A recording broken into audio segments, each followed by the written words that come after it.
ಎಲ್ರಿಗೂ ನಮಸ್ಕಾರ. ದಯವಿಟ್ಟು ಈ ವಿಡಿಯೋನ ಸ್ಕಿಪ್ ಮಾಡಬೇಡಿ ಅಂತ ಕೇಳ್ಕೊತಾ ಇದ್ದೀನಿ. ಇಲ್ಲಿ ಕಾಣ್ತಿರ್ತಕ್ಕಂಥ ವ್ಯಕ್ತಿ ನಾರಾಯಣ್ ಅಂತ. ತನ್ನ ಮನೆಯಲ್ಲಿ ತಾಯಿ ಮತ್ತು ಇವರು ಮಾತಾ ಇರ್ತಾರೆ.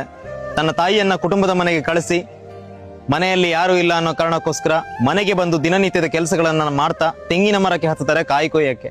ಅಲ್ಲಿಂದ ಆಯ ತಪ್ಪಿ ಕೆಳಗಡೆ ಬೀಳ್ತಾರೆ. ತಲೆಗೆ ದೊಡ್ಡ ಪ್ರಮಾಣದ ಪೆಟ್ಟಾಗತ್ತೆ. ಒಂದು ಮೆದುಳಿನ ಆಸ್ಪತ್ರೆಗೆ ದಾಖಲು ಮಾಡಿದ್ದಾರೆ ಈಗ. ಆದ್ರೆ ಅಲ್ಲಿ ಡಾಕ್ಟರ್ಸ್ ಹೇಳೋ ಪ್ರಕಾರ 10 ದಿನನೂ ಹೋಗ್ಬೋದು, 20 ದಿನನೂ ಹೋಗ್ಬೋದು, 2 ತಿಂಗಳೇ ಆಗ್ಬೋದು ಅಂತ. ಇವಾಗ ಆ ತಾಯಿಗೆ ಅಲ್ಲಿನ ದಿನನಿತ್ಯದ ಖರ್ಚನ್ನು ಬರ್ಸಕ್ಕೆ ತಾಕತ್ತಿಲ್ಲ.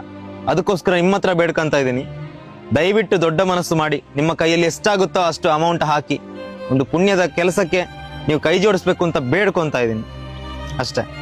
ಜೈ